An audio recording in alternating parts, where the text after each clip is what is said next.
Mayweather has the skills to beat anybody. He has the talent, he has the work ethic, and people all over the world are becoming fans of the talent he possesses, so we really have to commend him for that.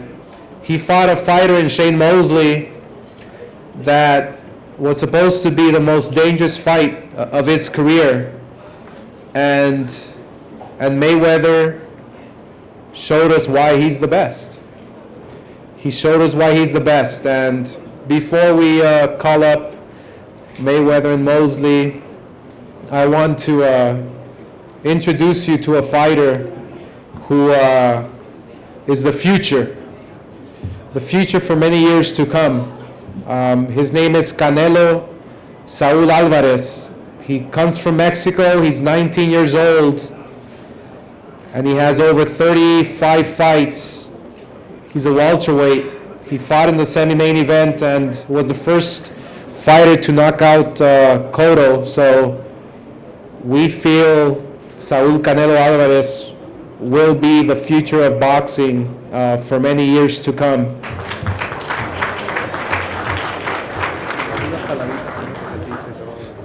Buenas noches a todos, muchas gracias por estar aquí. Yo me siento muy contento de estar aquí de haber debutado en una cartelera tan importante, en una capital tan importante del boxeo. Good evening, everyone. For him, it was a huge honor to be in such an important fight card here in Las Vegas of such magnitude, and for him, it was an honor. Estoy contento con el trabajo que realicé. Agarré la confianza que tenía que agarrar. Era lo que se trataba, ¿no? De agarrar confianza en una sede tan importante. Estoy contento y voy a seguir trabajando para aprender, porque tengo 19 años y voy a seguir aprendiendo para llegar a ser el mejor. Gracias. He felt great in the fight. He was very content of the outcome. He got all the experience in the world. This is what he needed, and this is what he needs to grow as a fighter. The experience that you can only get inside that squared circle. And he's saying he's only 19 years old, and he's going to keep on working as hard as he can to get to that pinnacle. To climb that mountain and become world champion for many years to come. So he says thank you to everyone, and you'll be hearing about Canelo Alvarez more very soon. Thank you.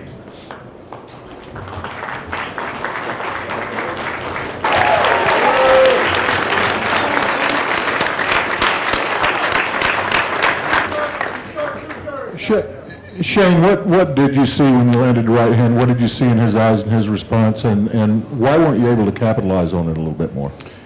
Well, I think it was real early, in the fight. I mean, when you had two guys that are in shape, I mean, sometimes you get those big shots when it comes from a big puncher like myself. But he made adjustments, and he didn't make that same mistake, and I didn't get a chance to catch him with the same overhand right. Shane, what did you see when you landed the right hand? What did you see in his eyes and his response, and why weren't you able to capitalize on it a little bit more? Well, I think it was real early, in the fight. I mean, when you had two guys that are in shape, I mean, sometimes you get those big shots when it comes from a big puncher like myself. But he made adjustments, and he didn't make that same mistake, and I didn't get a chance to catch him with the same overhand right. Oh, he was hurt. He was hurt real bad. I think that's the most he's ever been hurt before in his entire career. But he's a champion. He's a warrior, and he went out there and proved that he was the best fighter tonight.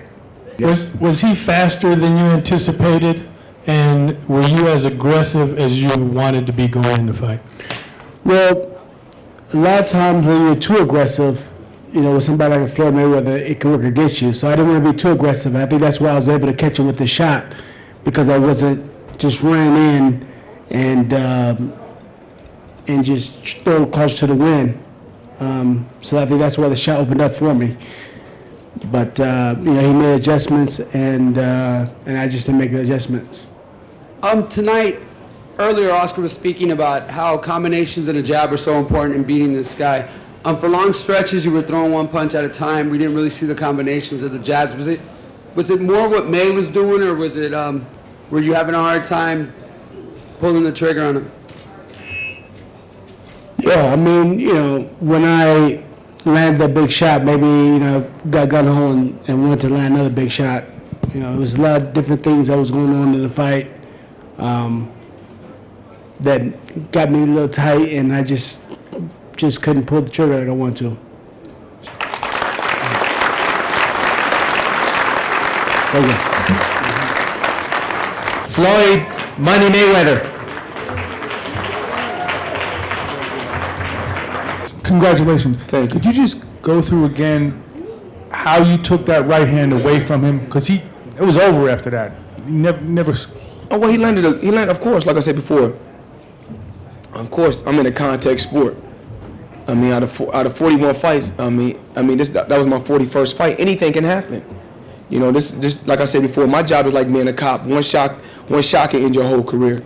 So me just being a sharp fighter, I went back to the corner. And my corner they really wasn't tripping. They said, Floyd, just relax and do what you do. My Uncle Roger said, just relax and do what you do. I looked back and I asked my father what's going on. He said, you know what you got to do. Stick to the game plan, what I told you to do. And the third round, we came out. We pressed the attack. We were smart. I mean, we broke with the left hook. That's breaking with the left hook. He tried to use the same shot. You know, that's the same shot that he knocked Fernando Vargas out with. I said he liked to break with the left hook too. But I think that just mentally, I think I'm a smarter fighter than a lot of fighters. I think a lot of fighters fight off strength. A lot of fighters worry about who's the fastest. I worry about timing and being smart. You were getting the left over his right hand. That was a pull counter. When he used his jab, I pulled counter over his jab, so he would stop using his jab. Can you describe what happened in the second round? It was obviously What happened is I'm a fighter, you know, and you know, things happen, you know, but I'm a strong individual, like I said before. Hit me with a good shot. It's not like I've never been hit like that before. DeMarcus Chop Corley hit me with a harder shot than that. Zab Judah hit me with a harder shot than that. A couple times were inadvertent holding. You know, you give the glove tap to one another. Then the 6th or 7th round, you guys seemed like you were jawing at one another. Do you feel that sort of played into his head, that, you know, you got him to sort of break down mentally? I just told him, stop touching I just kind of said, you know, stop worrying about what the referees are talking about. Stop holding. Let's fight. I mean, y'all said that I was going to do all this different running, and I didn't come to fight.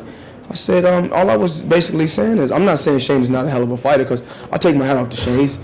He's one hell of a fighter, and he's tough. Hit me with a good shot, but like I said before, I got the will to win. I got the will to win, no matter under any circumstances. I mean, when you say you the best, you got to stand up, perform, and take the good with the good, take the bad with the bad, and just keep striving. That's all I did. But what I was telling Shane was, I mean, I'm not worried about all that referees, all of us touching gloves. Let's fight. That's what it's about. Were you at all surprised that he did not do really anything to try to follow up?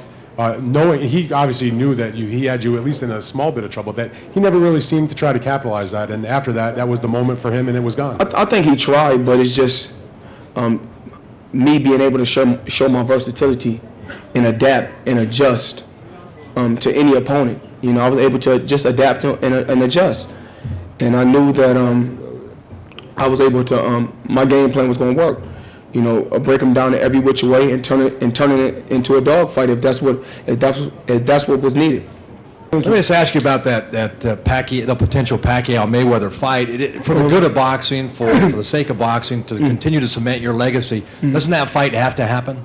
I mean, I've been dominating fighters since the 90s. You know, like I always said, I'm closer to the 40 than I am to 21. So, I mean, if the fight happens, it happens. Like, I'm not out chasing no fighters. You know, I'm happy with, you know, what my team has done. I'm happy with what HBO has done. And of course, I want to give the fans a pleasing fight. If the fans want to see me and Pacquiao, I want to give them that. But we must be on an even playing field. in the sport of boxing. Too many fighters are dying.